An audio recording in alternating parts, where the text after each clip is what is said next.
Olá, sejam todos bem-vindos a mais uma sessão aberta da Liga Acadêmica de Psicopatologia Infanto-Juvenil. O tema da sessão de hoje é transtorno relacionado ao uso de substância, FOMO. O nosso convidado para debater conosco sobre esse tema é o ilustre professor Dr. Ubiton Nascimento. O professor Ubiton é formado em psicologia pela UFBA, tem mestrado em educação e contemporaneidade pela UNEB e doutorado em medicina e saúde humana pela Escola Baiana de Medicina e Saúde Pública. Ele também tem experiência com psicoterápica, atuando preferencialmente com dependência química, relação interpessoal, grupos, análise bioenergética, EMDR e brain spotting. Lembrando que o momento das perguntas seguirá após a apresentação. Professor, seja muito bem-vindo e, por favor, sinta-se à vontade.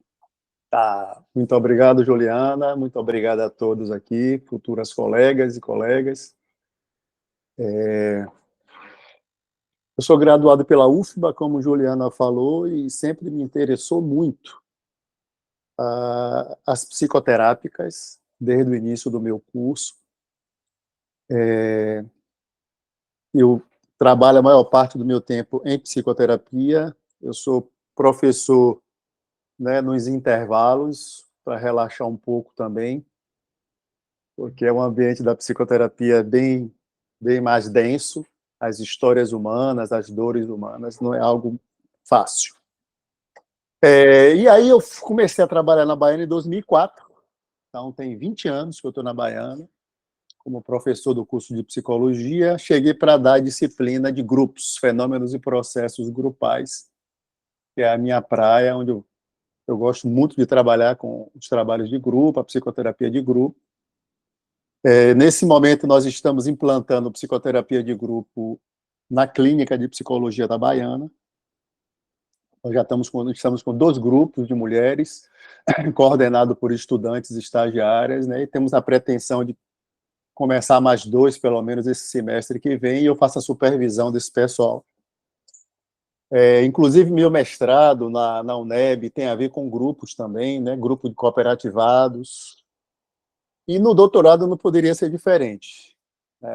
O trabalho que surgiu com esse grupo de tabagismo, desde 2006, que esse grupo funciona, foi um pedido, né, um apelo que a unidade de saúde, o distrito de Brotas, fez para uma colega, para que ela fizesse uma intervenção na unidade básica de saúde do Candial, e a partir daí nós montamos um programa de extensão chamado Programa Candial, que tinha como centro a unidade de saúde da família do Candial. Essa colega convidou alguns colegas para compor um grupo de professores que pudesse ajudar aqueles profissionais que não tinham sido treinados para trabalhar com grupos, para dar um suporte a esses profissionais da unidade de saúde, né? Eles estavam sendo exigidos para trabalhar com grupos, mas eles não tinham conhecimento. Então, nós fomos atender uma demanda reprimida. Então, tinham grupos de hipertensos, crianças, idosos, tabagistas. Então, era uma demanda que a unidade tinha, mas a proposta deles era muito individual. Então, quando você atende um grupo de 15, 20 pessoas, você dá uma movimentação maior na demanda. Bom, foi daí que surgiu o serviço de tratamento ao tabagismo, que hoje está sediado na Baiana, dentro do prédio de Brotas, lá no ambulatório, do qual eu faço parte como psicólogo responsável. A minha colega Celeste Sá coordena um outro grupo, e nós temos uma médica pneumologista ligada ao ambulatório de comunidades, que faz a parte clínica. Então, ela é quem recebe as pessoas, quem faz a triagem das pessoas, quem passa os primeiros exames, faz a anamnese das pessoas com o pessoal da Liga de Pneumologia. E aí nós começamos. Então, o trabalho de tratamento ele é dividido em 2 partes do tabagismo. Tem uma parte clínica, que é feita pela essa colega, pneumologista, o nome dela é Maristela Sestelo, que é professora da UNEB também, do curso de medicina, e eu e Celeste do lado de cá, coordenando os grupos. Pode passar. Então, a proposta de hoje é falar um pouco sobre os transtornos relacionados ao uso de substância, né? No caso, o tabagismo na adolescência. Eu vou fazer da seguinte forma, né? Eu vou fazer um apanhado desse programa, que é o Programa de Tratamento ao Tabagismo, inicialmente. O meu trabalho de doutorado, eu vou trazer alguns dados aqui, inclusive uma hipótese bastante interessante que eu acho que vai ajudar muito a compreender os efeitos danosos, né, da substância, da nicotina no sistema nervoso, assim como outras drogas também. E depois eu vou falar um pouco da questão do adolescente, no sentido do quão ele é vítima, né? Ele é utilizado pela indústria fumageira, tornando-os dependentes. Inclusive, tem um vídeo muito interessante que a gente vai assistir um pedacinho, tá? Ok, vamos lá. E como Juliana falou no início, eu sugiro que a gente faça perguntas no final. Mas como é que vocês acham melhor? Acho tranquilo ser no final, a gente está acostumado com essa dinâmica de perguntar no final. Então, pronto. Então, eu vou adiantar aqui a fala para a gente ganhar tempo para, no final, vocês poderem conversar, tá? Vamos lá, pode passar. Então, veja só, contextualizar um pouco a história do tabaco no mundo, né? O uso de tabaco, ele tem origem nas Américas. Os índios americanos, né, tanto da América do Norte quanto da América do Sul, muito mais os do Sul, utilizavam a folha de tabaco em procedimentos de cura e em alguns rituais religiosos. Só que com a colonização portuguesa e espanhola, muito mais a espanhola, o pessoal, os colonizadores tomaram conhecimento desse produto e dos efeitos que esse produto trazia, que eles não conheciam do tabaco. E ficaram encantados com essa proposta, né? Assim, a sensação de prazer, de leveza, de êxtase que o tabaco dava naquela época, fumado como ele era fumado, e pegou esse material e levou para a Europa. Na Europa, esse material foi primeiro acessível às elites, né, à nobreza, às realezas, só que a plebe, né, o povão começou a tomar conhecimento disso, de que existiam uns encontros que o ritual do encontro era regado a fumo, né, a fumar o tabaco, sob a forma de cigarro e de cachimbo. Bom, o que é que aconteceu a partir daí, né? Nós estávamos exatamente no momento de uma explosão do processo de industrialização, né? A busca por novos mercados, a visão empreendedora, e os caras começaram a perceber que eles poderiam, né, trabalhar com uma quantidade de fumo e desdobrar essa quantidade de fumo em cigarros menores, para que o povão tivesse acesso. É daí que surge essa indústria fumageira no mundo. Eles começam através dessa experimentação e, óbvio, pela característica química da nicotina, que a gente vai ver daqui a pouco, foi criando-se uma dependência, e hoje nós temos no mundo aproximadamente 5 milhões de pessoas, né? 1 bilhão e 500 milhões de pessoas são dependentes do cigarro no mundo, e aproximadamente 5,4 milhões de pessoas morrem por doenças relacionadas ao tabaco. A previsão da Organização Mundial da Saúde é que, em 2030, esse número de mortes ligadas ao uso de tabaco chegue a 8 milhões de pessoas por ano. É muita gente. É muita gente. Então, a expectativa de vida de um fumante, ela é cerca de 25% menor do que uma pessoa não fumante. Então, a gente tem um fumante direto, que é a pessoa que realmente faz a utilização direta do cigarro, né, no caso da nicotina, Mas essas pessoas, elas têm outras pessoas em torno dela. Então, às vezes, são colegas de trabalho, familiares, amigos, que acabam fumando também, né, de uma forma indireta, o fumante passivo. Eu sou de uma época que dentro do avião era permitido fumar. Tinha cadeiras para fumantes. Dentro de ônibus coletivo, podia fumar. Então, essa indústria, a indústria do cigarro é uma indústria muito poderosa no mundo inteiro. Eles têm um lobby, um poder muito grande junto aos dirigentes de muitos países. Então, eles impõem muitas condições. Só que foi se descobrindo nos últimos 20, 25 anos, é quando surge uma proposta da Organização Mundial da Saúde preocupada com esses números. A Organização Mundial da Saúde, ela propõe um encontro mais ou menos lá 2002, 2001. Ela propõe um encontro mundial para tratar a questão da saúde, mais especificamente ligadas às doenças tabaco relacionadas. Pode passar. Então, aí tem uma imagem de um cigarro, né, uma autópsia, vamos dizer, de um cigarro, na brincadeira, e aí algumas substâncias relacionadas ao cigarro. Só que é conhecido hoje que um cigarro ele tem aproximadamente identificados mais de 4.700 substâncias naquela fumaça do cigarro.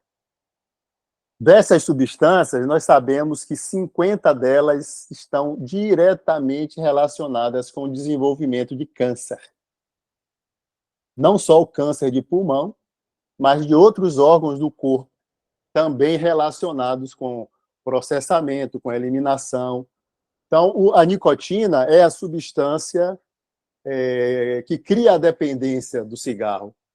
Mas o cigarro tem muitas outras coisas. Então, são 4.700 substâncias, das quais 50 são consideradas cancerígenas. Pode passar. Então, falando da nicotina como uma substância realmente responsável pela dependência do cigarro, como é que isso acontece? A nicotina é considerada quimicamente uma amina terciária volátil. Então, vocês lembram lá do ensino médio, aquela função amina, né? E a nicotina ela é uma amina terciária extremamente volátil que está presente nas folhas de tabaco.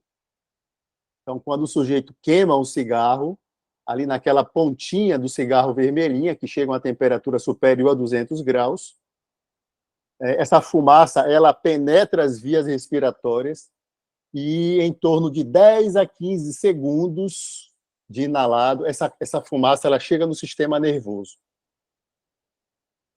E quando ela chega no sistema nervoso, é muito interessante o que é que acontece com a nicotina, né? Não vou nem falar das outras substâncias que ficam circulando na corrente sanguínea, mas a nicotina, ela vai provocar uma série de despolarizações nos receptores nicotínicos dos neurônios da periferia do corpo e do sistema nervoso central.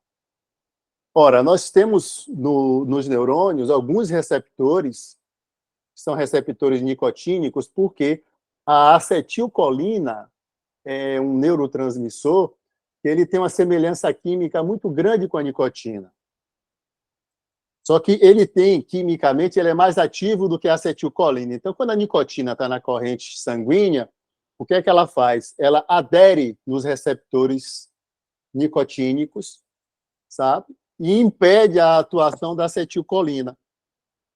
Sabe? E o processo neuroadaptativo proveniente disso é que os neurônios do sistema nervoso central, principalmente desse circuito do prazer, eles são obrigados a abrirem outros receptores nicotínicos.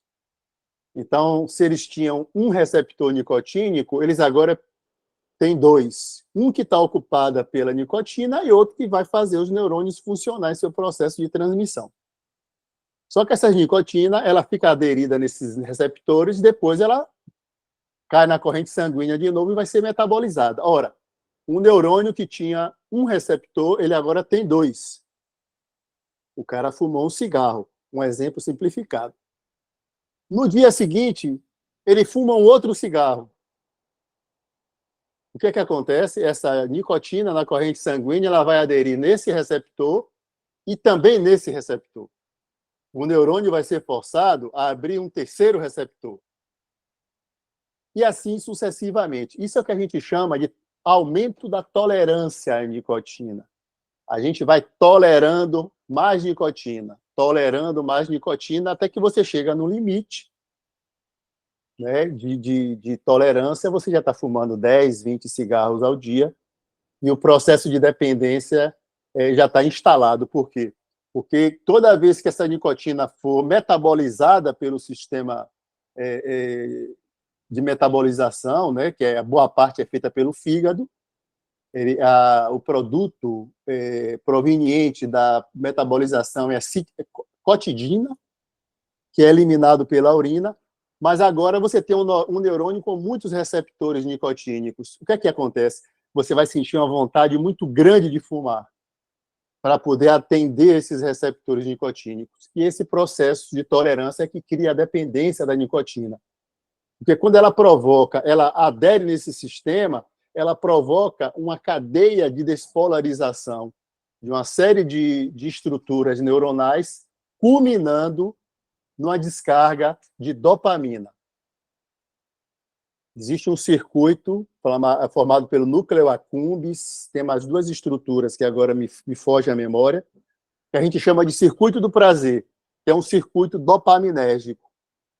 Então, as pessoas, quando elas utilizam a nicotina, algumas têm uma sensação muito prazerosa, muito aliviante. É porque a nicotina ela tem essa capacidade, no final da cadeia de atuação no sistema nervoso, de promover uma descarga de dopamina no circuito do prazer. Cada cigarro tem, em média, de 7 a 9 miligramas de nicotina.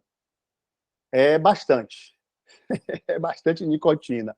Apesar de que a gente não absorve, né? A pessoa, quando fuma, não absorve totalmente essas 7 miligramas, porque parte se perde na fumaça, por isso que os fumantes passivos se submetem também à ação da nicotina, e parte vai passar por um processo chamado quimicamente de pirólise.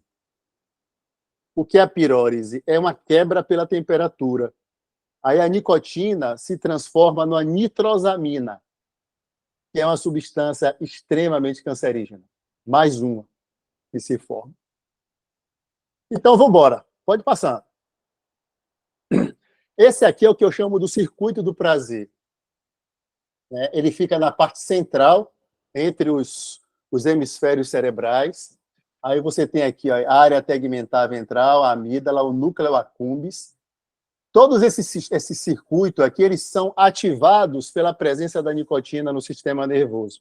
E é nesse feixe aqui, nesse circuito, que temos um feixe de circuito dopaminérgico e que traz a sensação de prazer.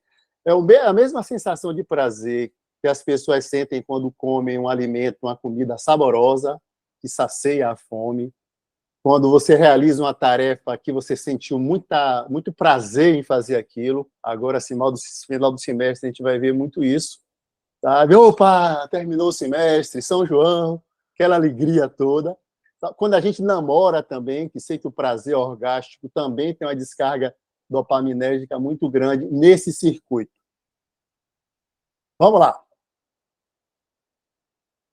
Então, vou voltar agora para o que aconteceu lá em 2003. A Organização Mundial da Saúde, preocupada com a prevalência de tabagistas no mundo inteiro, que era em torno de 40%, a média geral. O Brasil estava em torno de 30% da população era tabagista. Aí você pode multiplicar isso aí por 2, você tem mais ou menos um número de 2 ou 3, o número de pessoas que fumavam indiretamente. Porque cada família, mais ou menos 2 ou 3 pessoas faziam parte dessa família que acabavam também fumando cigarro passivamente. Então, o que aconteceu em 2003? A Organização Mundial da Saúde, vendo o volume de casos de doenças ligadas ao uso de tabaco no mundo inteiro e aos gastos que esses países estavam tendo, ela estabeleceu o que se chamou de uma convenção quadro. Estou falando muito rápido, tá legal? Ela propôs uma convenção mundial que normalizava a medida da prevalência e do tratamento de nicotina no mundo inteiro. Vários países tinham um plano de tratamento do tabagismo. No Brasil tinha o PNCT, que é o Programa Nacional de Controle do Tabagismo.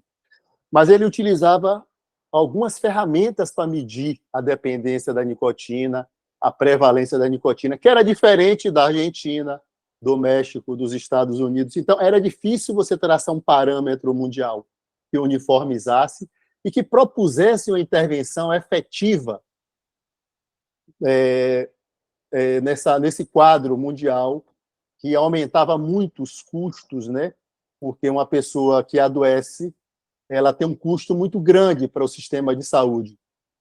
Então, se ele trabalhasse com um processo preventivo, educativo, psicoeducativo, né, aliviaria, lá no final, os custos com o tratamento de algumas doenças relacionadas ao tabagismo, que não é só o câncer, a hipertensão, tem outros quadros também que são agravados pela nicotina na corrente sanguínea. Então, eles uniformizaram isso e criaram o programa Quadro, que foi assinado pelo Brasil em 2003.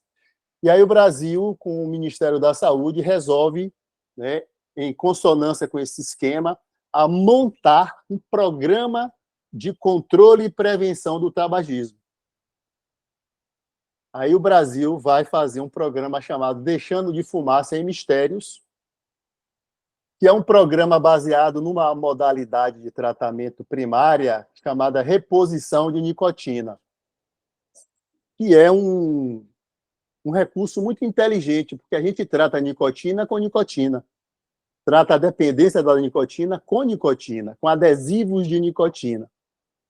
Então, é mais ou menos aí em 2006, que a gente inaugura na Escola Baiana de Medicina e Saúde Pública, né, tem um embrião do que nós temos hoje, do Serviço de Tratamento ao Tabagismo, vai nascer oriundo desse programa, porque esse programa previa o treinamento de médicos e enfermeiros do Sistema Único de Saúde, que estava, nesse momento, assim, muito embrionário ainda, começando os seus processos, e aí o Ministério da Saúde teve a brilhante ideia, junto com o Instituto do Câncer, de criar esse programa Deixando de Fumar Sem Mistério, conectado ao Sistema Único de Saúde. Por quê? Porque o Sistema Único de Saúde, pela sua capilaridade, conseguia levar esse programa para o interior do Brasil, sabe, para a periferia do Brasil, para os lugares mais pobres do Brasil.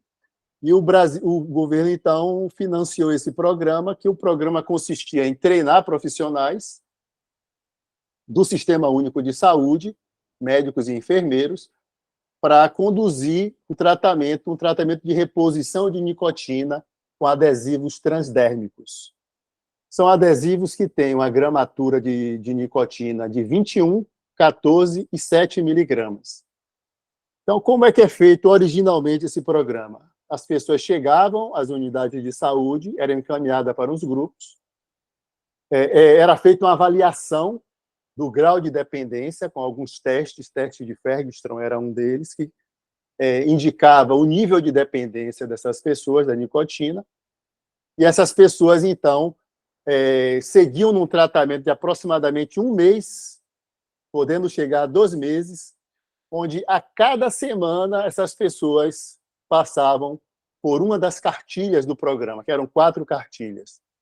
Então, eles ficavam uma semana no programa, a primeira semana no programa, né, ouvindo e tal. Na segunda semana, eles já passavam a utilizar adesivo de 21 miligramas, depois adesivo na outra semana de 14 miligramas, depois adesivo de 7 miligramas. Por último, na última semana, eles já não usavam adesivo nenhum.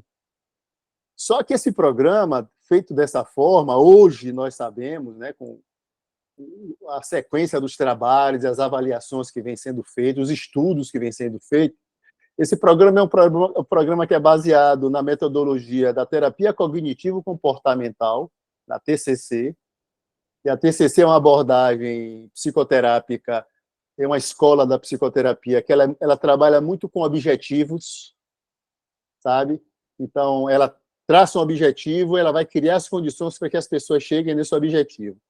No início, a gente estava trabalhando dessa forma, só que com o passar do tempo, a gente foi percebendo de que, fazendo isso dessa forma, nós atropelávamos o que existia de mais humano nas pessoas, sabe? Porque a gente não levava em consideração a complexidade que é a dependência da nicotina, o papel que a nicotina tem na vida das pessoas. Então, por exemplo, é muito comum você ouvir as pessoas dizerem assim: eu já vinha deixando de fumar, mas aí me estressei no trabalho, me estressei em casa, me estressei no prédio, na rua, aí eu voltei a fumar de novo, aconteceu alguma coisa na minha vida. Então, peraí, a questão não é a nicotina. A nicotina, na realidade, está ajudando essas pessoas a lidar com essas situações.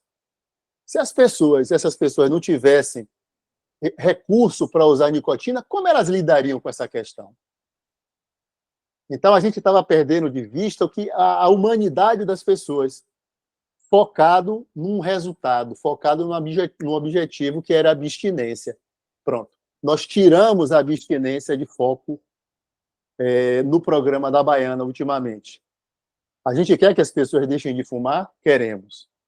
Mas nós queremos também que pessoas façam contato com a humanidade que é em cada um delas e reconheça o papel que a nicotina desempenha na vida de cada um deles. Então, o trabalho de grupo que a gente faz é um trabalho que se aproxima um pouco de uma proposta terapêutica de grupo, não necessariamente psicoterapêutica, né? Porque a proposta não é trabalhar psicoterapicamente ninguém, mas a discussão da problemática em grupo trouxe uma perspectiva muito poderosa para o tratamento.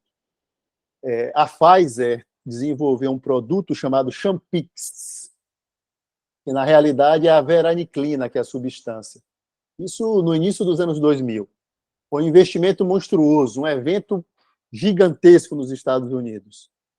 Mas eles perceberam que se as pessoas usassem a veraniclina, pura e simplesmente, comprassem na farmácia o Champix e usassem, elas teriam a chance de deixar de fumar de 25%, 26%.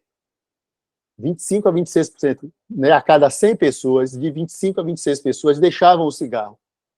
Mas, se houvesse um suporte de um trabalho de grupo, até que seja por telefone, eles faziam um grupo por telefone, essa chance das pessoas deixarem de fumar aumentaria para 40% a 42%. Sabe? Então, nesse momento, ficou claro de que assim, a questão não era deixar de fumar, deixar de acender o cigarro, mas no compartilhar das histórias entre as pessoas acontecia algum milagre. Sabe? Que você passava de 25% para 40% a 42% de probabilidade das pessoas deixarem de fumar. Então, a gente começou a colocar o foco exatamente nessa potência do trabalho de grupo, que a gente começou a desenvolver lá na Baiana, e as pessoas passaram a ter um espaço, né, onde o cigarro era o pano de frente, né, a dependência da nicotina, mas o pano de fundo era a humanidade das pessoas. Porque quando elas me diziam, eu estou estressado, sabe? Eu estou com medo, eu estou preocupado, eu estou ansioso, sabe? Ela não estava falando do cigarro, ela estava falando de uma condição de cada uma delas. Elas precisavam falar sobre isso. E o efeito disso, possivelmente, é a diminuição da possibilidade de acender um cigarro para lidar com determinadas situações. Vamos lá. Aqui eu tenho alguns dados do nosso programa, retirado lá da minha tese de doutorado, uma tabela 1, né, lá de 2017. Aí observe que nós tínhamos naquela época, né, escolhi os dados com 244 participantes. Como nós começamos com esse programa no Candial, aí depois do Candial, por questões assim logísticas, eu fui para o 14º centro, nas Sete Portas, e também por uma questão de contexto local, tráfico de drogas, ameaças e tal, a gente se mudou para dentro da Baiana. Eu falei com Maristela, digo, Maristela, temos que trazer esse programa para dentro da Baiana, por um ambulatório daqui. Ela topou, ela disse, eu topo. Então a gente começou, e de lá para cá, de 2004, 2006 a gente começou. A gente trouxe esse trabalho para a Baiana em 2012. De 2012 a 2017, 5 anos, nós atendemos 244 pessoas. Então, dessas, vocês podem observar, né, o grupo feminino é muito maior, 66%, contra 34% de homens. A maioria casados, né? Não, a maioria solteiros aqui, com 38%. Solteiros quer dizer desquitados, separados. Aí você vai para o grau de escolaridade das pessoas. Você vê que a grande maioria, elas estão aqui no ensino médio incompleto, né? 37% das pessoas. A situação de trabalho, aposentados e trabalhando, a maioria trabalhando, e o número de dependentes. Isso é que é interessante, de 2 a 3 pessoas na família. Ora, se você tinha 250 pessoas, mais ou menos, aí participando, e na família deles girava em torno de 2 a 3 pessoas, para sua grande maioria, você pode dizer que aproximadamente 1.000 pessoas utilizavam cigarro. Posso chutar, sim. Por quê? Porque são pessoas que, no ambiente familiar, né, você acabava tendo contato indiretamente com o cigarro. Esses são os números iniciais do nosso trabalho. É óbvio que esse número de 244 de 2017 para 2017 para cá já cresceu bastante. Mas vamos lá, pode passar o seguinte, só para a gente contextualizar. E aqui aparecem alguns dados muito interessantes. A prevalência por cigarro industrializado contra cigarro de palha. Aspectos psiquiátricos. Essa é uma coisa muito interessante. Isso eu utilizei uma escala de depressão hospitalar, uma escala de ansiedade também. O dado de ansiedade nem saiu aqui, ó. Ah, não. Não saiu aqui. Mas você tem, por exemplo, casos de depressão, né, de indicativo de depressão, aproximadamente 27% das pessoas. E pessoas que utilizam bebida alcoólica, 86% desse grupo bebem. Ora, quando você tem mais de um quarto das pessoas que tem uma predisposição para um processo, para um estado depressivo, é bastante coisa. Você pode dizer que um quarto dessas pessoas trazem o estado depressivo como um recurso para lidar com algumas situações. Aqui na parte de baixo vão aparecer algumas perguntas interessantes, né? Assim, atividades diárias que levam as pessoas a fumar, né? Pessoas que têm o hábito de fumar. Então, é interessante vocês observarem, assim, observe que o somatório dá mais do que 100, porque às vezes ele diz, quando eu fumo, quando eu trabalho, ou quando eu estou, sei lá, com tristeza. Olha, 66% das pessoas fumam quando estão tristes. Você tem a companhia de amigos, né? 62% das pessoas, não, 82% fuma quando estão tristes. 63% na companhia de amigos. Fumantes na família, sim. Quem? Em sua grande maioria aqui, o pai. Depois vem os irmãos. Isso é um dado muito interessante, que na literatura, eu vou mostrar nos próximos dados, né? Esse é um dos grandes fatores que fazem com que as pessoas iniciem o processo de utilização do tabaco, do cigarro, sabe? São pais que pedem para os filhos acender o cigarro, são pais que pedem aos filhos para comprar o cigarro, são irmãos que fumam na presença de irmãos mais novos, e às vezes deixa a baga de cigarro. Ele sabe o que é baga de cigarro, né? O cigarro deixa a baga de cigarro ali, os irmãos mais novos começam a utilizar. Então, a influência da família é uma coisa muito importante no que vai acontecer, principalmente com os adolescentes. Por quê? Porque o tabagismo é uma doença, eu diria, juvenil. Ela surge na adolescência, em sua grande maioria das pessoas começam a fumar entre os 15 e 17 anos. Esse dado eu tenho um pouco mais na frente também, mas eu pude comprovar esses dados com o meu público, esse público aí. Existia uma outra tabela que também indicava isso. de que a grande maioria das pessoas começaram a fumar na idade adolescente. Além desses fatores, né, há muitos anos atrás, existia um lobby muito grande das empresas produtoras de cigarro, porque a gente não pode perder de vista que o cigarro é uma das substâncias que criam dependência, é uma droga, eu posso dizer assim, porque provoca uma alteração na percepção das pessoas, né? Uma droga ativa, legalizada e mais incentivada. Então, as propagandas que a gente tinha naquela época da Marlboro era algo extraordinário, da Hollywood, sabe? Os homens andando de jet ski, os homens andando de bugre pelas dunas de areia, mulheres bonitas, homens bonitos, caramba, isso seduz a população mais jovem. Então, além desses fatores ambientais internos de dentro de casa, existia uma propaganda massiva. Hoje você não tem mais propaganda de cigarro assim, mas existia uma propaganda massiva para que as pessoas, os mais jovens principalmente, começassem a fumar. Vamos lá. Então, existe uma característica nessa variável, né, componente subjetivo muito grande, que a gente começou-se a se perceber, né, em alguns estudos, que as pessoas que passaram por alguns processos na vida, processos numa fase muito precoce da vida, não que essas pessoas sejam encaminhadas para fumar, elas vão culminar fumando, mas as pessoas que fumam, que passaram por experiências adversas no momento precoce da vida, né, basicamente no início do seu desenvolvimento, elas têm uma dificuldade maior em deixar a nicotina. Esse é um componente subjetivo que eu vou falar um pouco mais na frente, que tem muito a ver com o que vocês estão fazendo, com a proposta da Liga de vocês. Que esses são os processos subjetivos que estão associados à dependência da nicotina. No grupo que a gente trabalha já há algum tempo, né, é muito comum. As pessoas começam falando do cigarro, depois elas saem do cigarro e começam a falar da própria vida, sabe? Questões da vida pessoal de cada uma delas, que elas não conseguem um encaminhamento devido, elas não conseguem um nível de resiliência capaz de lidar com isso.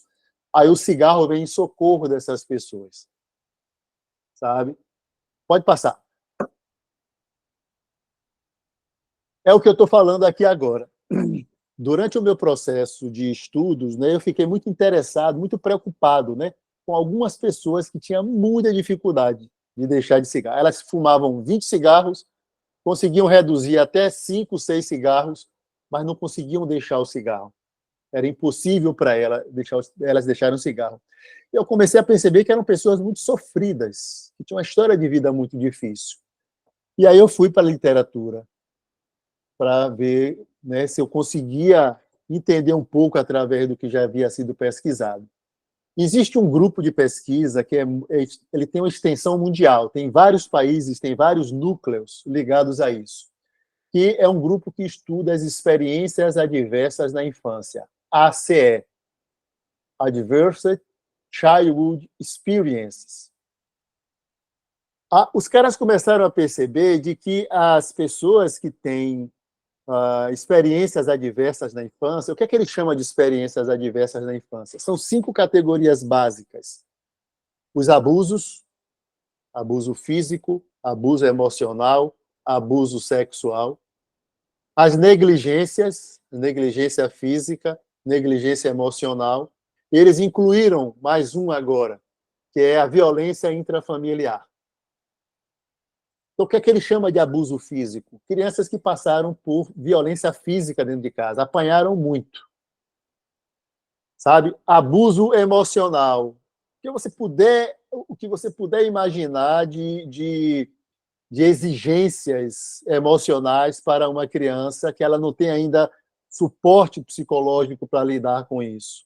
O abuso sexual, eu não preciso nem falar, a negligência física e a negligência emocional. Negligência física são pessoas largadas, criadas ao léu, né, de uma forma muito resumida. E o que ele chama de negligência emocional é você não compreender a necessidade emocional, né, de uma criança em um processo de desenvolvimento. Então, essas experiências adversas na infância, né, alguns estudos indicam que, dependendo do tipo de experiências adversas na infância, eles conseguiram fazer um estudo, uma revisão sistemática de literatura, onde eles foram capazes de indicar, sabe, de sugerir que, dependendo do tipo de experiências adversas que essas pessoas tinham, elas seriam encaminhadas, existia um tipo de substância específica que elas iriam utilizar. Então, o caso de, por exemplo, abuso físico, as pessoas poderiam ir utilizar bastante álcool. Negligência, abuso físico. Abuso emocional, existem estudos que indicam que a maioria das pessoas que sofreram abuso emocional tem preferência por usar outro tipo de substância, entendeu? Eles conseguiram fazer uma catalogação, né, conectando o tipo de experiência adversa com o tipo de substância que ele vai utilizar.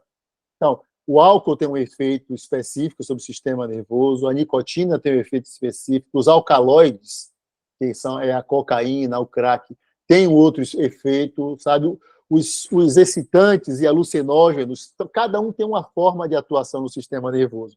Então, eles conseguiram identificar que, dependendo do tipo de experiência, essas pessoas elas têm uma propensão maior a se utilizar de determinadas substâncias. Então, esse é um estudo que é muito interessante. Isso me chamou a atenção. Eu disse, será que é esse o caso dessas pessoas? Foi aí que me deu a ideia de realmente pesquisar o que era que eu tinha no meu grupo. Então, eu propus um estudo quali-quanti, né, onde eu fiz, além desse levantamento sociodemográfico, eu utilizei alguns questionários que mediam o craving, que é a fissura muito grande para você fumar, questionários que mediam exatamente essas experiências adversas na infância, e me dava a distribuição, né? Aí tinha questionários que media o craving, a dependência, o nível de dependência de cada pessoa. Então, eu apliquei esses questionários e fiz uma análise qualitativa, cruzando esses dados nos diversos grupos. E foi muito interessante que, no meu grupo, né, esse estudo quantitativo, ele indicou que existia uma associação muito forte entre o abuso físico, a negligência física, mas foi mais o abuso físico, foi maior. A associação era muito forte, era 0,34, é uma associação forte, entre o abuso físico e a dificuldade de deixar, porque eu cruzei esses dados com o craving, que é exatamente a fissura muito grande por você utilizar uma substância. Então, foi muito interessante que isso abriu um pouco a minha perspectiva de trabalho, que eu digo, o que eu tenho que tratar aqui não é a dependência da nicotina, sabe? Mas essas pessoas poderem trabalhar e elaborar os abusos que sofreram na vida. Pode passar.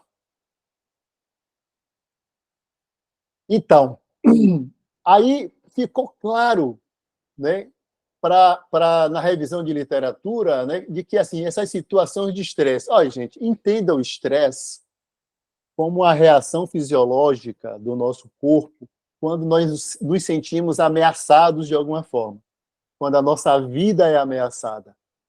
Automaticamente, minhas glândulas suprarrenais liberam cortisona, noradrenalina, porque eu preciso me defender daquilo, eu preciso permanecer vivo.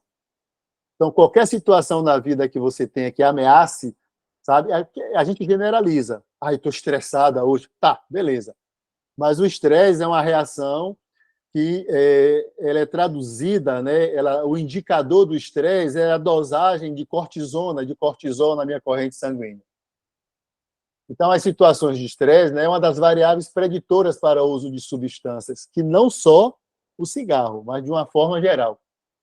Então, esses estudos têm tentado decifrar a relação entre fumar e a regulação do estresse e dos afetos negativos. O que é que a gente está chamando de afeto negativo? Todas aquelas experiências que foram vividas no momento precoce da nossa vida, elas ficam inacabadas, elas não são elaboradas, sabe? E fazem a gente ter contato com os afetos negativos associados àquela memória. Eu cresço, eu fico grande, eu me desenvolvo, eu me torno psicólogo, médico, enfermeiro, fisioterapeuta, mas eu continuo com essas dores não elaboradas. E isso gera uma série de afetos negativos que a vida cotidiana, os gatilhos da vida cotidiana acabam acionando. Então, por isso que as pessoas dizem, aconteceu isso comigo, eu voltei a fumar. Aconteceu aquilo outro comigo, me levou para uma situação, eu voltei a fumar. Pode passar. Eu vou adiantar um pouco, senão não vai dar tempo. Já são 8h48. Então, eu diria que terminamos um primeiro bloco, né, onde eu trago para vocês esse panorama geral sobre o tabagismo e o papel do tabagismo na vida das pessoas. Ou seja, eu não tenho nada mais a oferecer para as pessoas que são dependentes do cigarro, a não ser o meu acolhimento. Eu não posso concorrer com a nicotina. Por isso que o trabalho de tratamento da dependência química, ele é baseado hoje numa teoria chamada teoria da motivação, sabe? De Pochansky, é o cara que pesquisou e sistematizou essa teoria. Então, o que é que a teoria da motivação vai mostrar? As pessoas chegam no grupo para trabalhar, para tratar o tabagismo, mas, eu estou a fim de tratar o tabagismo. Eu quero deixar de fumar. Tá. Mas eles ainda não estão no ponto de motivação ótimo para que eles possam dizer, a partir de amanhã eu vou deixar de fumar. Essa foi uma alteração que nós fizemos no nosso trabalho.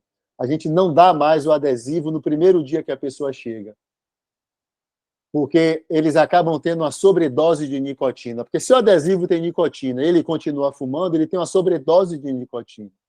Então, ele precisa, no grupo, através dos trabalhos de grupo, desenvolver a motivação.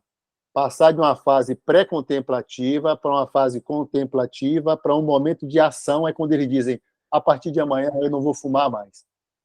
Mas aí esbarra num ponto que é exatamente a síndrome de abstinência provocada pela nicotina, sabe? Que você tem síndrome porque umas pessoas têm dor de cabeça, têm insônia, têm irritação, têm impaciência. Eita. Caiu, não? Não, aconteceu alguma coisa aqui. Deixa eu ver. Tá aqui. Estão me ouvindo? Então, algumas pessoas... Foi falar em impaciência, a rede caiu. Então, algumas pessoas têm essa síndrome de abstinência, e a síndrome de abstinência é um dos principais motivos da recidiva no uso do tabaco.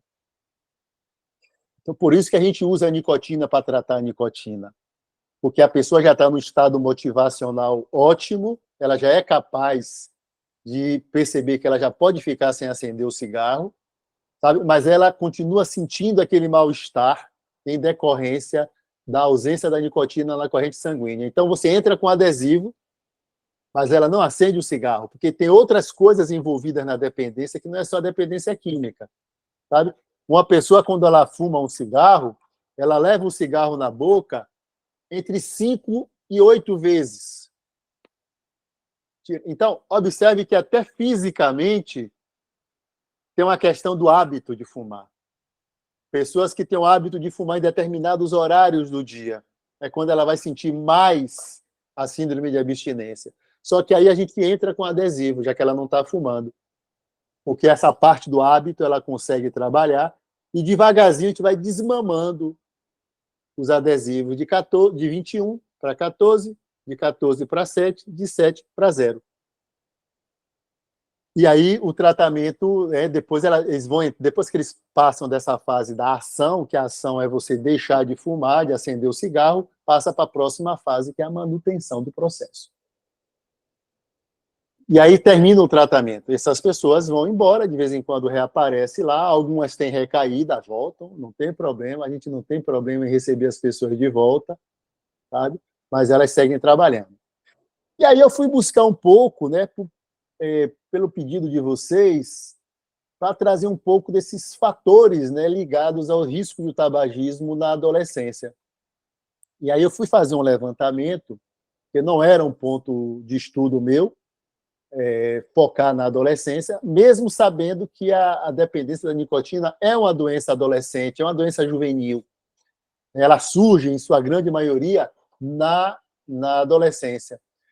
Né? E foi interessante que eu achei um artigo, que é uma revisão sistemática de literatura, que é um modelo robusto de artigos científicos, que ele fazia uma avaliação, né, de vários aspectos. Né?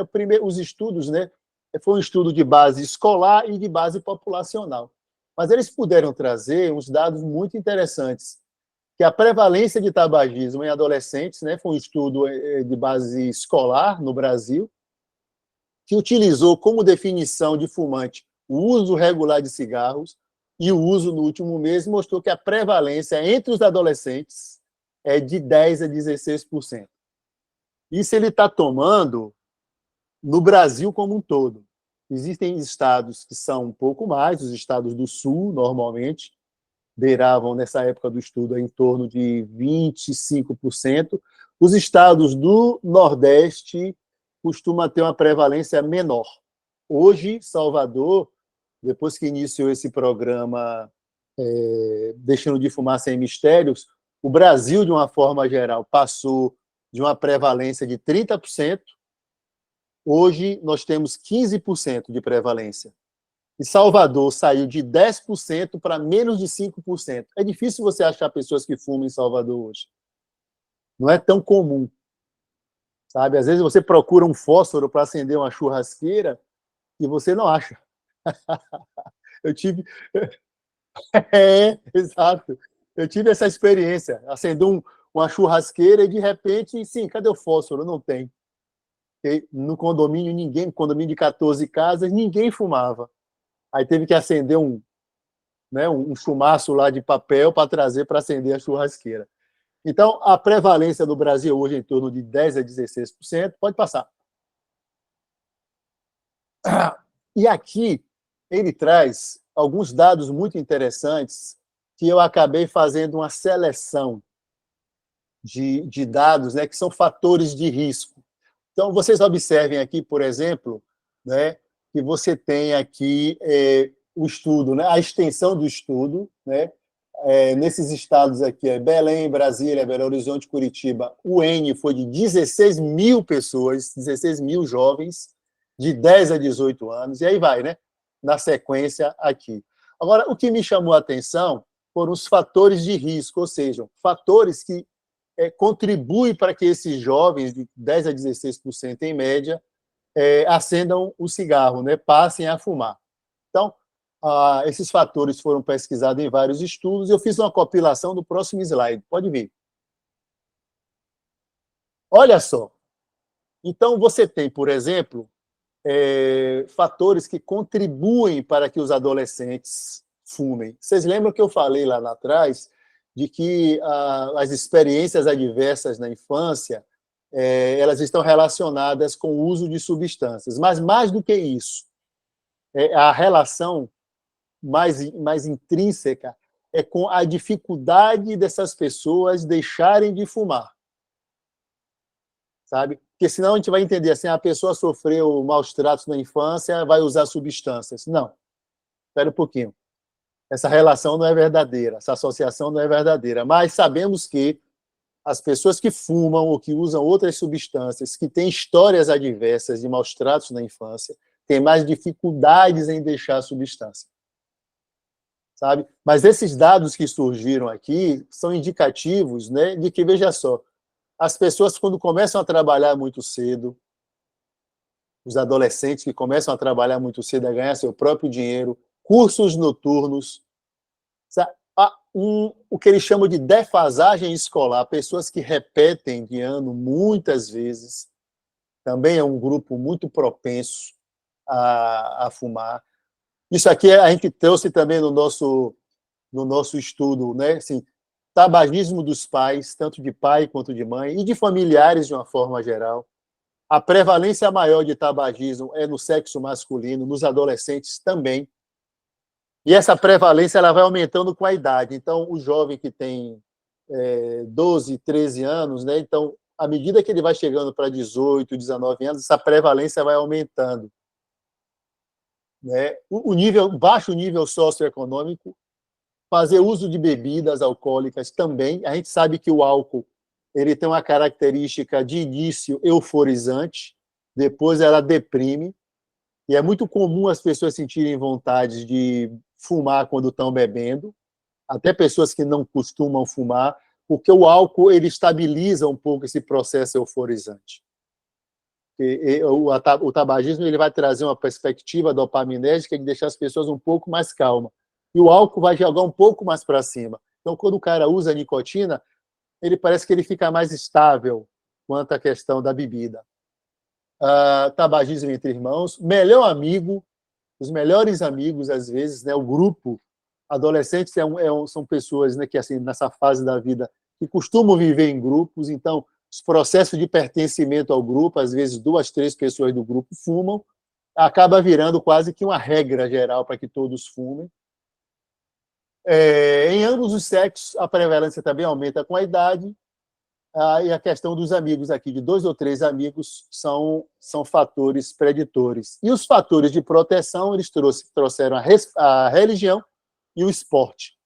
Então, por isso que é muito interessante a gente observar crianças que praticam esportes, elas vão ter uma propensão menor ao uso de tabaco e de outras drogas também, mas, no caso aqui, a pesquisa foi feita com o tabagismo.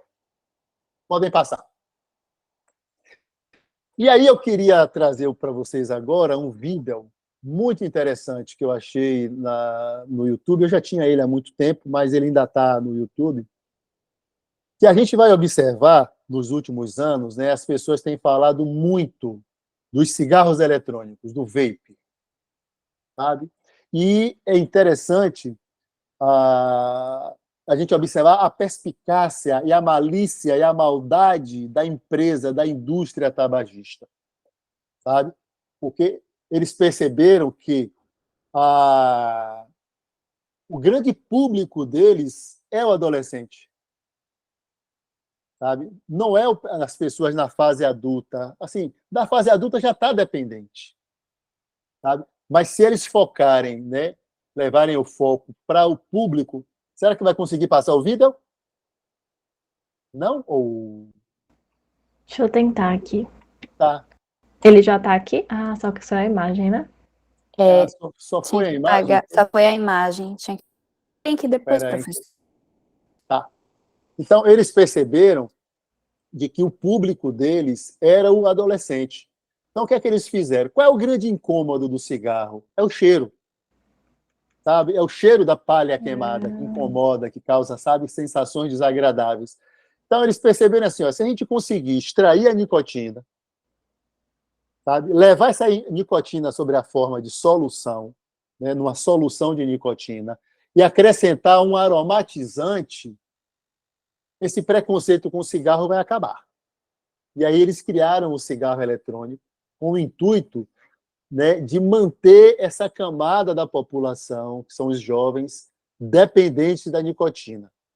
Então, é interessante porque isso no Brasil não é um processo legalizado, não se vende a nicotina, os cigarros eletrônicos, mas eles conseguem esses equipamentos contrabandeando, né, e você já tem produtos, né, soluções com várias concentrações de nicotina. É interessante observar de que os jovens que utilizam os vapers, né, os cigarros eletrônicos, eles trazem na corrente sanguínea um teor de nicotina muito maior do que as pessoas que fumam só o cigarro. Foi feito esse estudo, foi feito esse levantamento, o que é um risco para esses jovens. Quais os riscos? Primeiro, que a nicotina ela é vasoconstritora, ela provoca aumento de pressão arterial, porque diminui o calibre dos vasos, ela provoca outros problemas cardiovasculares, e mais do que isso, né, para esses adolescentes, o grande risco do uso da nicotina é porque eles ainda não têm o cérebro, o sistema nervoso completamente desenvolvidos. Sabe? O cérebro humano ele vai completar suas fases de desenvolvimento quando chega lá dos 24 para os 25 anos. Desenvolve as últimas estruturas do sistema nervoso. Então, se esses jovens utilizarem, né, o cigarro e outras substâncias de uma forma extensiva, eles vão ter uma alteração desse processo de desenvolvimento do cérebro muito precoce. Então, a indústria tabageira ela vai fazer o quê? Ela vai buscar esse público para que esse público mantenha a indústria tabageira viva. Sabe? Acontece que existem alguns casos de morte súbita, muitos casos de morte súbita, porque a nicotina ela é diluída numa solução de propileno glicol, que é um álcool orgânico, que ele retém a nicotina. Então, quando o sujeito acende o vapor, há uma resistência que se aquece, faz com que a nicotina vaporize, sabe? E esse vapor é inalado. Só que esse vapor arrasta propileno glicol para a corrente sanguínea. E ainda não existem estudos extensos o suficientes para saber os danos que isso pode causar. Existem já casos isolados de jovens que chegam a vir a óbito por conta das complicações diante da intensidade com que foi usado o cigarro eletrônico. Eu queria muito passar esse vídeo aqui, mas por que não foi? Meu Deus. Professor, a gente pode tentar aqui. Eu acho que eu encontrei o vídeo. É que é de um minuto? Não, esse é mais. É porque tem um short no site do BBC News Brasil. Peraí. Eu devo ter ele aqui no meu...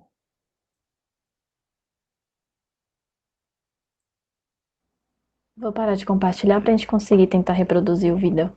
Tá. Vou ver aqui só uma coisa aqui. Eu achei um de 9 minutos. É de esse? 9, né? Não. Eu acho que... Deixa eu ver, peraí.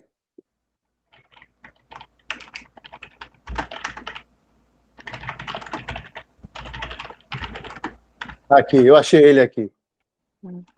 Quer que eu faça o quê? Eu posso abrir ele aqui? Pode. E como é que compartilha aí?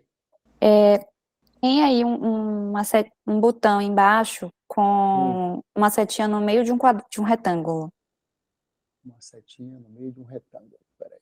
Você quer que eu compartilhe? Eu achei ele aqui também. Pronto, vá, compartilhe. Deixa eu tentar aqui. Vocês são mais sabidas do que eu nesse ponto. Eu não sei porra nenhuma disso. Deixa eu tentar aqui. Só um minutinho, gente. Qualquer coisa, se quiser, é muito interessante. o link se quiserem, tá. Se quiserem, podem fazer perguntas. Ok. Se tiver alguma dúvida aí, algum questionamento. Eu vou pedir para que vocês verifiquem se conseguem ouvir, certo? Tá. Isso, bom. Esse aí. Não, né? Não dá para ouvir, não é isso? Não. Eu achei esse vídeo. Quer que eu compartilhe? Tente, por favor, amiga. Tá ensinando. Tente. Pode tentar compartilhar, por favor.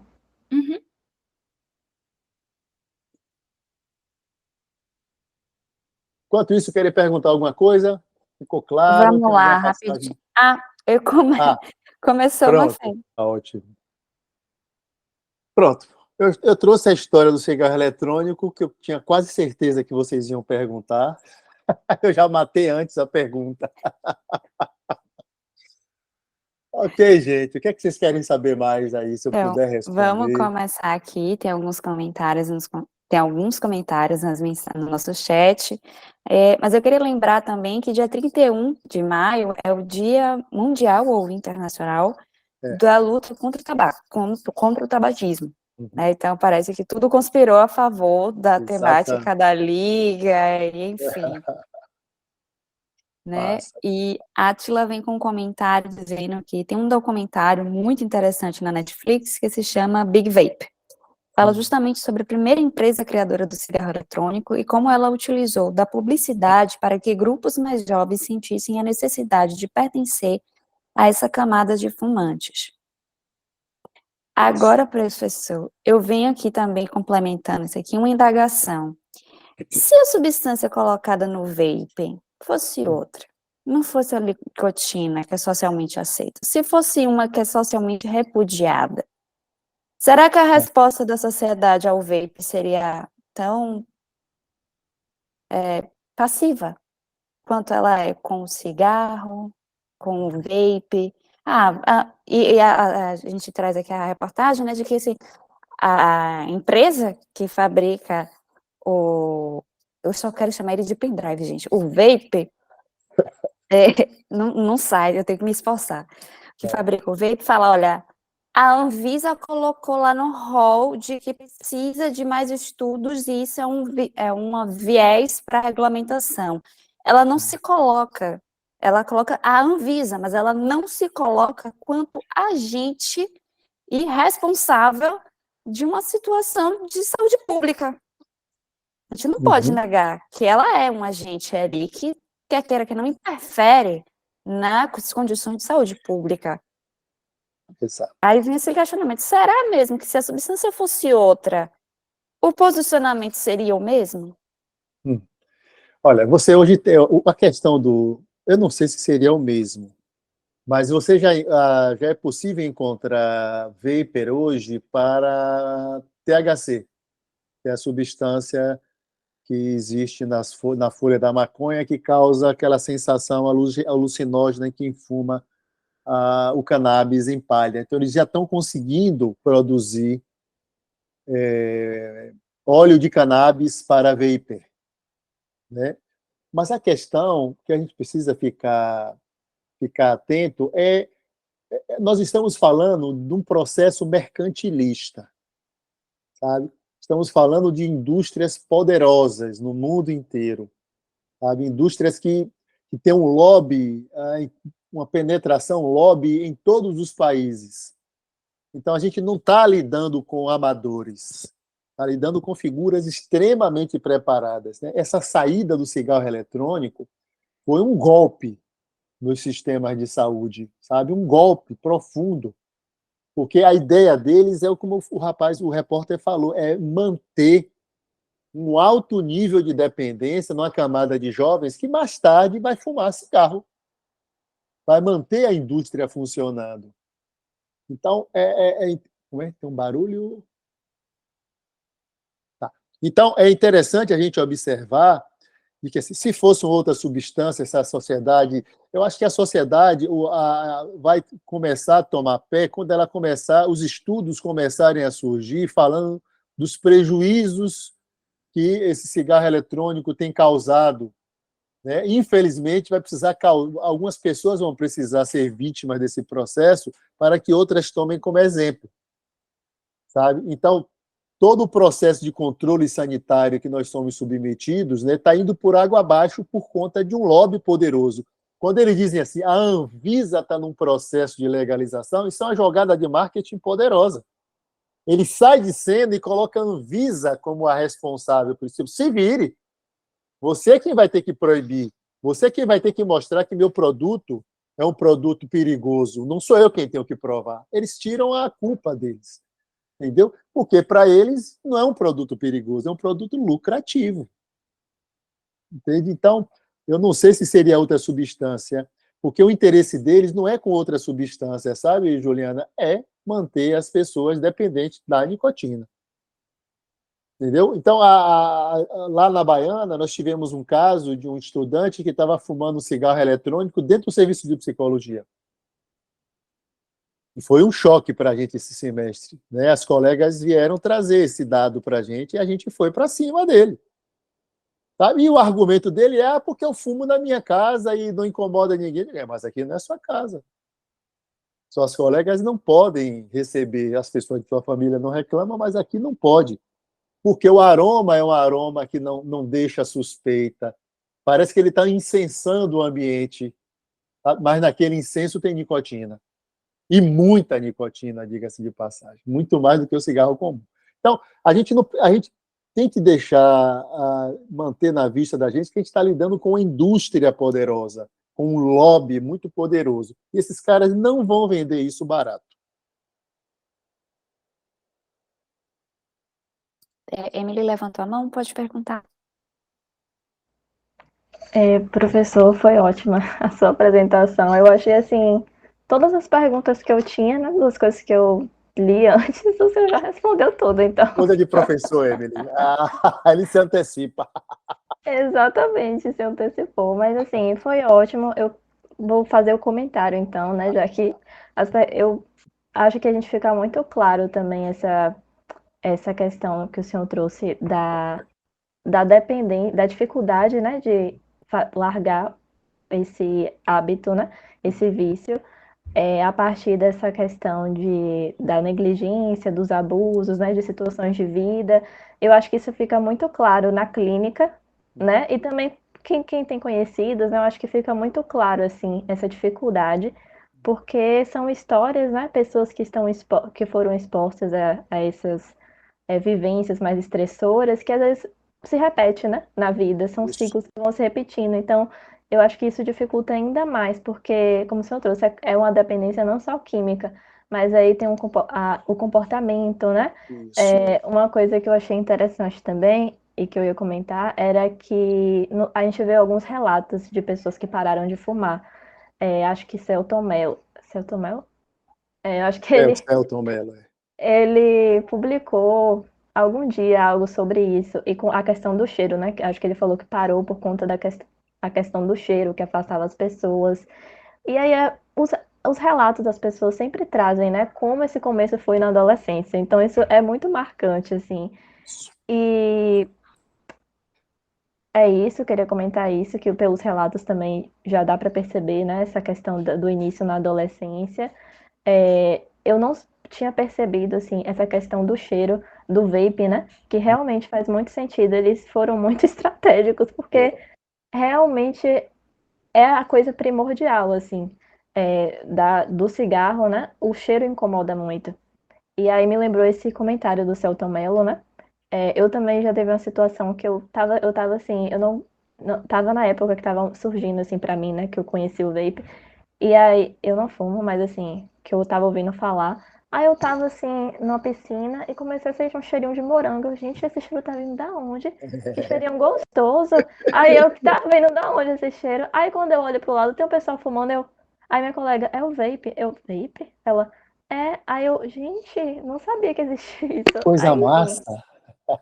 Aí eu, meu Deus, evoluíram, né? Porque assim, tem um cheiro realmente que não vai incomodar quem tá perto, é isso que eu quero dizer, sabe? Eu tava ali, eu me incomodo até com o cheiro de cigarro, mas assim, eu tava ali, não tava me incomodando, então isso faz com que a sociedade também aceite mais, né?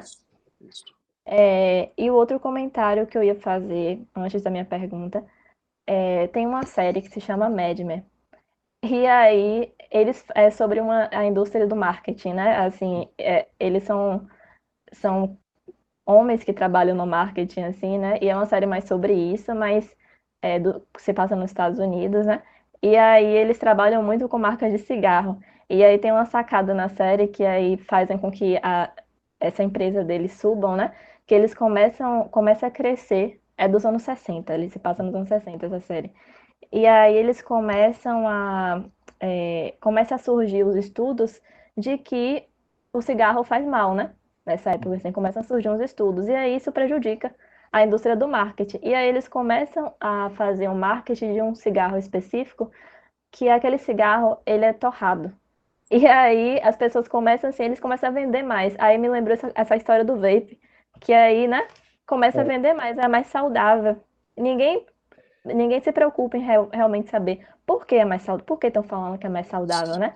Mas se estão falando, eu vou usar. E a minha pergunta em relacionada à adolescência, né, é no sentido assim, há uma procura do adolescente, porque a mulher falou no vídeo, né, a médica, eu trato pessoas de 16 anos, mas há essa procura pelo tratamento parte do adolescente assim, com a experiência que o senhor tem, parte do adolescente ou parte da família, assim? Ó, eu, nesses 16 anos que a gente vem desenvolvendo esse trabalho lá na Baiana, eu nunca tive uma pessoa participante do grupo adolescente. Nunca tive, sabe? Olha só, A maior parte das pessoas são idosos já, às vezes com 80 anos, mas a sua grande maioria de 55 a 60. São pessoas que trazem uma história de 40 a 50 anos de uso do tabagismo. Então, fumaram praticamente a vida inteira, né? E chegam na idade madura com o desejo de deixar de fumar. Então, os adolescentes, eles não procuram um tratamento. Eu acho que a médica fala de que trata adolescente porque ela é cardiologista. verdade. Então, quando eles chegam a ela, eles estão apresentando alguma questão cardiovascular, oriunda exatamente dos danos que a nicotina causa no sistema cardiovascular. Mas o adolescente, ele não vai procurar o tratamento. Ele pode até deixar o uso do cigarro ou do vapor. É possível, por ele mesmo. Mas ele não vai buscar tratamento. Entendeu? Como médica, ela pode dizer, eu trato muitas pessoas, mas trata do ponto de vista cardiológico, cardiovascular, né, para chegar lá nela.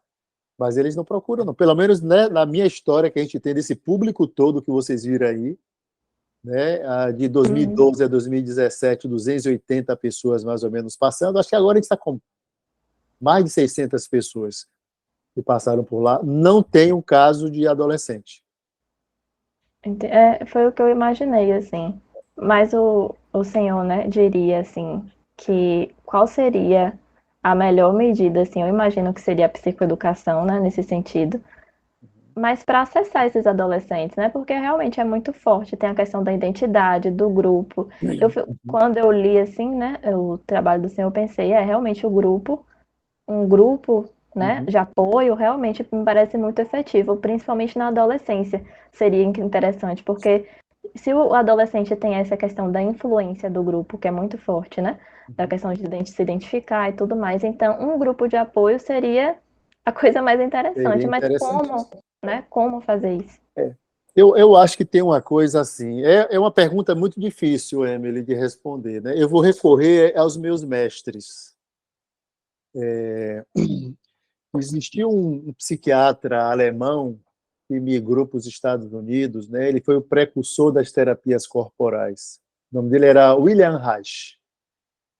Ele era um psicanalista, né? E ele começou a desenvolver alguns estudos sobre o sofrimento psíquico das pessoas. Ele era um cara de laboratório, ele desenvolveu a cadeira orgástica, ele desenvolveu uma série de conhecimentos. E ele chegou no final da vida dele,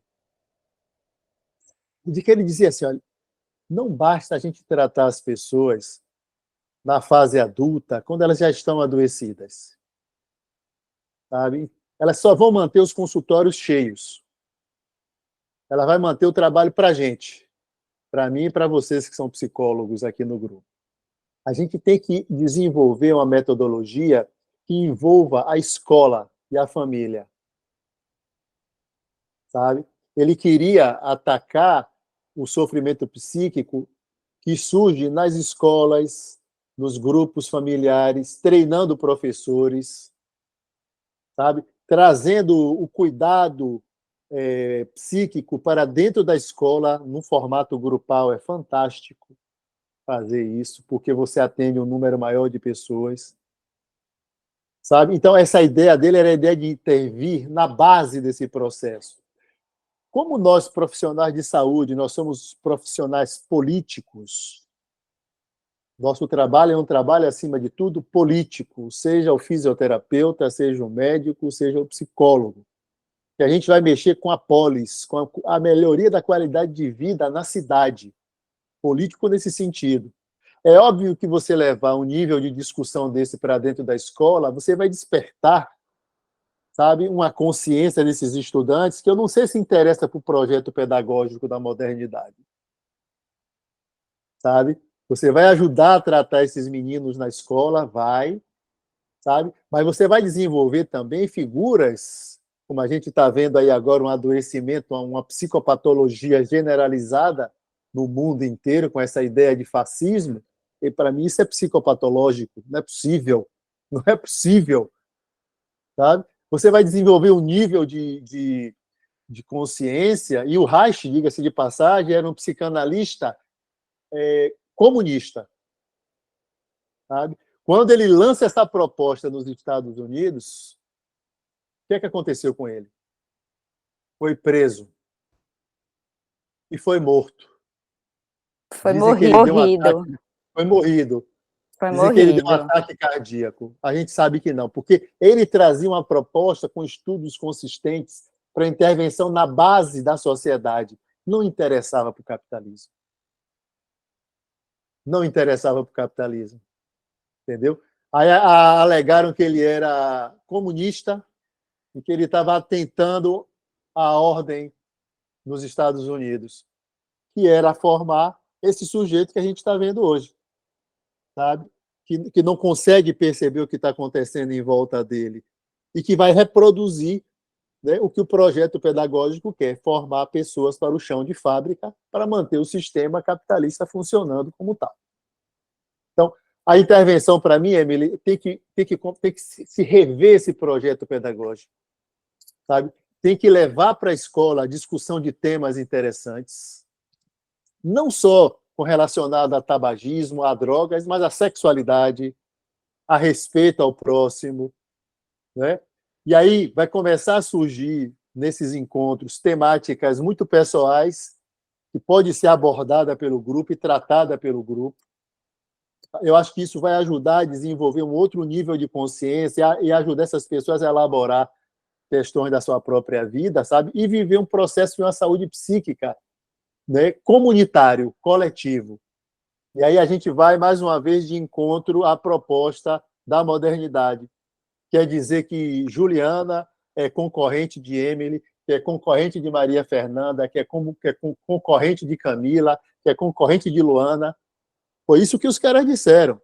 Olha, o processo da modernidade ele é individualizado. Todo mundo é concorrente de todo mundo, sabe? Emily vai tomar a vaga de Ana Beatriz, viu? Cuidado.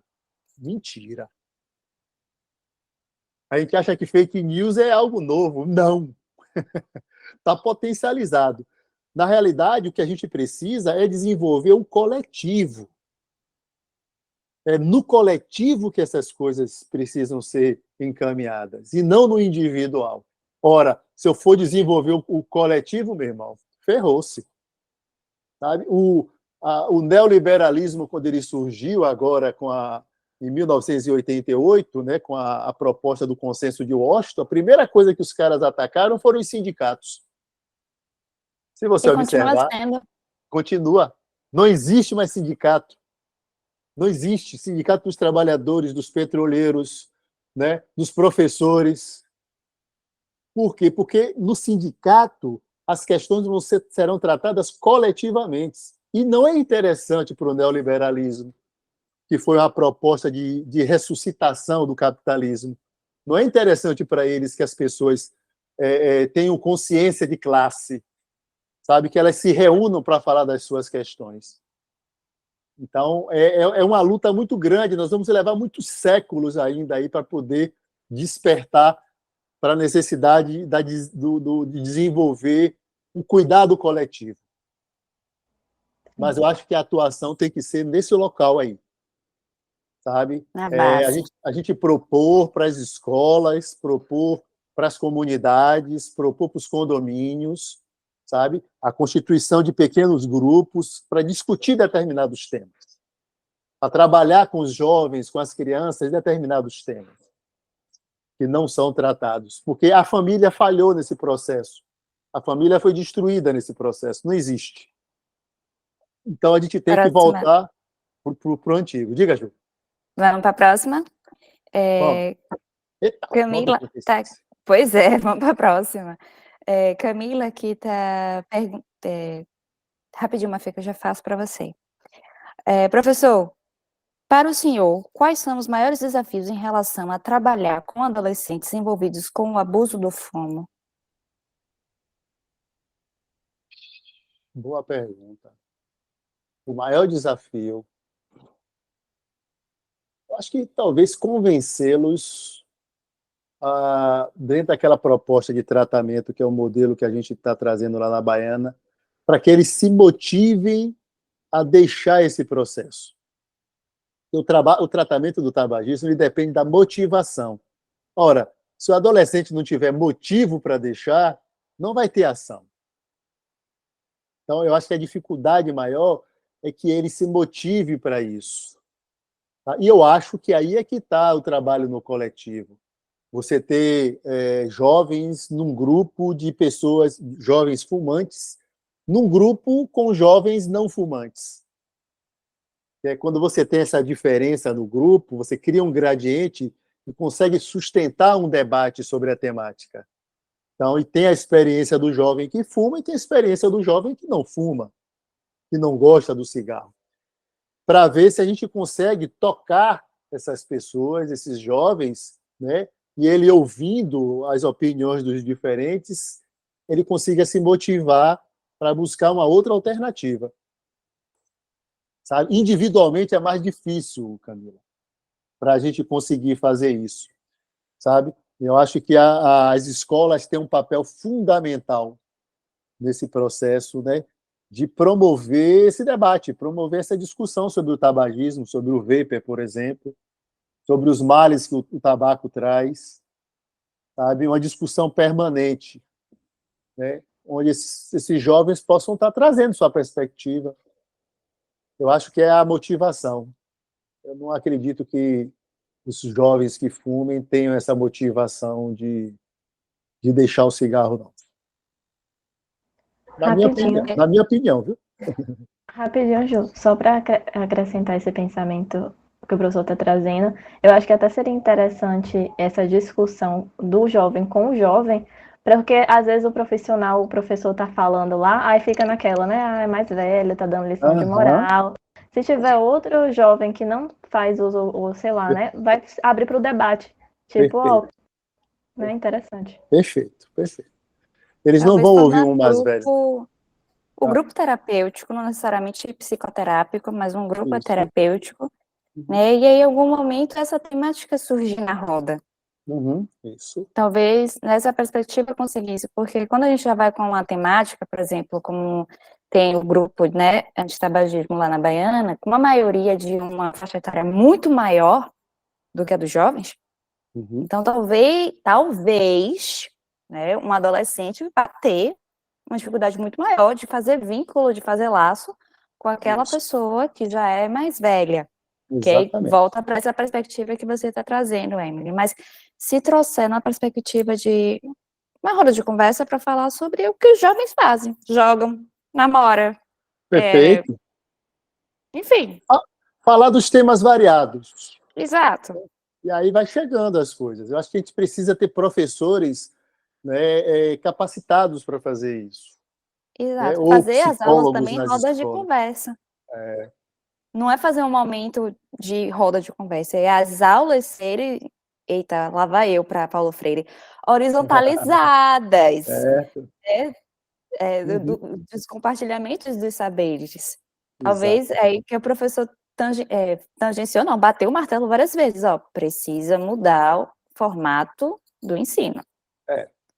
Porque você vai sair de uma proposta de uma aula classista, de estar professando uma aula, né, que o professor vai fazer isso, para você partir para uma proposta de aula fenomenológica e dialógica e existencialista. Sabe? Existe um fenômeno que está acontecendo, seja o cigarro, seja a sexualidade, seja, sabe, as dificuldades na escola. Existe uma temática, um fenômeno, né, que através do diálogo, da dialogicidade, vai ganhar intensidade, vai se desdobrar, porque vai ser atravessado e vai atravessar as questões existenciais. E aí você desenvolve um modelo de aula dialógica, né, onde os grandes professores são também os alunos. Eles trazem um conhecimento através do diálogo. E, através desse conhecimento, eu devolvo para eles o que eles precisam conhecer. E não eu dar uma palestra para falar dos prejuízos do cigarro, só que entra por aqui, sai por cá. Sabe? Mas quando a Próximo. proposta é existencialista, tem uma pegada maior. Pega de jeito. Próximo, Mafê, pode falar. Boa noite. Oi. Parabéns pela apresentação. Durante ela, você, nos seus estudos, mostra o maior número de mulheres indo procurar o tratamento. Como você veria essa questão de mais mulheres do que homens, sendo que o número nos estudos foram bem maiores de mulheres do que homens, nesse quesito da procura dessa ajuda? Olha, isso é uma coisa que me chamou a atenção, Maria Fernanda. Aí eu fui para a literatura. E se você chegar na literatura, todos os estudos vai dizer, né, vão trazer esses dados, de que as mulheres procuram mais os tratamentos de saúde do que os homens. Quando os homens procuram os tratamentos de saúde, o quadro já está mais agravado. É mais comum você ouvir que as mulheres buscam o acompanhamento anual do seu ginecologista, no seu cardiologista, no seu médico clínico. O homem só vai procurar um urologista se ele tiver alguma dificuldade ou quando ele tiver 50 anos. Se não for isso, eles não procuram serviço de saúde. Então, a literatura traz esse dado, de que as mulheres são mais sensíveis para o autocuidado do que os homens. Agora, paradoxalmente, sabe, os homens, quando eles procuram, por exemplo, um tratamento do tabagismo, eles têm um índice de sucesso maior do que as mulheres. Eles conseguem deixar o tabaco mais fácil do que as mulheres. É interessante isso. Entendeu? Não tenho resposta para isso. Aí, se vocês quiserem pesquisar, né, eu posso orientar o trabalho de doutorado de vocês.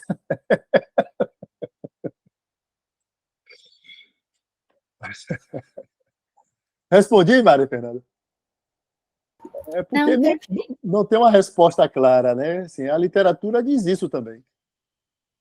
Uhum. Então, vamos agora encaminhando. Não, Mafê, faz uma pergunta? Lá no início também, estava falando sobre a previsão do aumento que a OMS fez, porque para 2030 a gente teria um aumento. Você consegue pontuar alguns aspectos sem ser, sei lá, o aumento da população mundial para esse aumento do consumo do fumo? Eu poderia atribuir a essa política agressiva das indústrias tabageiras. Sabe? Eles não estão mortos. Eles estão trabalhando muito. Quando eles dão esse golpe de mestre, que a Organização Mundial da Saúde deu uma rasteira neles. Sabe? A gente conseguiu reduzir pela metade a prevalência de tabagistas no Brasil, por exemplo. Outros países também tiveram grandes reduções, eles perderam muito mercado. Isso fez esses caras partirem para estudos mais profundos, sabe? Utilização até de conhecimentos psicológicos para poder ter uma efetividade maior, né? Já que a propaganda de cigarros é praticamente proibida em todo o mundo. Né? As pessoas hoje não têm mais onde fumar. Eu disse para vocês, eu já viajei de avião onde tinha um lugar para fumante. Eu não consigo entender como era isso, para vocês entenderem a potência que esses caras tinham. Então, o que eu acho que vai acontecer são essas políticas agressivas, por isso que é hora da gente atacar bem esses cigarros eletrônicos, porque eles vão ser responsáveis por danificar uma geração inteira. Esses caras da indústria não estão preocupados com a saúde, estão preocupados com o lucro deles. Sabe? Então, essa estimativa da Organização Mundial da Saúde de pesquisas, né, de que ainda tem alguns lugares que crescem bastante, mas essas políticas agressivas do marketing da indústria, eu acho que é o que fazem eles prever um aumento significativo do número de fumantes, e também porque a população mundial tem crescido bastante. Vamos lá, meu povo. Vamos, então, a gente já extrapolou aqui o nosso horário, bastante, então vamos... Né? Pois é, o assunto rende, né, professor? Foi bom, foi bom. Fazer. O assunto rende. Tem um comentário aqui no nosso chat, de Kátia. Parabéns, professor, sua palestra foi bastante esclarecedora. Parabéns à Liga Obrigado. pela seleção do tema, organização e condução desse momento. E aí eu vou aproveitar e vou, por favor, professor e queridos colegas, muito obrigada pela presença. O papo está muito bom, porém a gente chegou ao fim da sessão. Professor Ubton, em nome da LAP, eu gostaria mais uma vez de lhe agradecer por aceitar o convite, por se dispor da tema, e gostaria de dizer que as portas... Viu? Muito, muito, Travou. muito, muito. A gente gostaria de lembrar também que 15 abertas ao público no intuito de promover presenciar, né? E se você tem interesse, né, nas próximas e em outras sessões, siga lá nas redes, tá? YouTube, tem muito material muito legal que ela... Só dá uma chegadinha lá, tá bom? Bom, por hoje é só. Tchauzinho, Gente, eu que pessoal, até agradeço. mais. Eu agradeço a honra, né, o convite de poder contribuir com vocês. Eu acho super legal. Sabe? Ver vocês todas atentas aqui, assistindo e achando legal, isso para mim é massa. Eu agradeço. Um beijo em todas e todos. Obrigada, professor. Foi ótima a aula. Muito rica. De nada. Um beijo. Tchau, tchau, gente. Tchauzinho.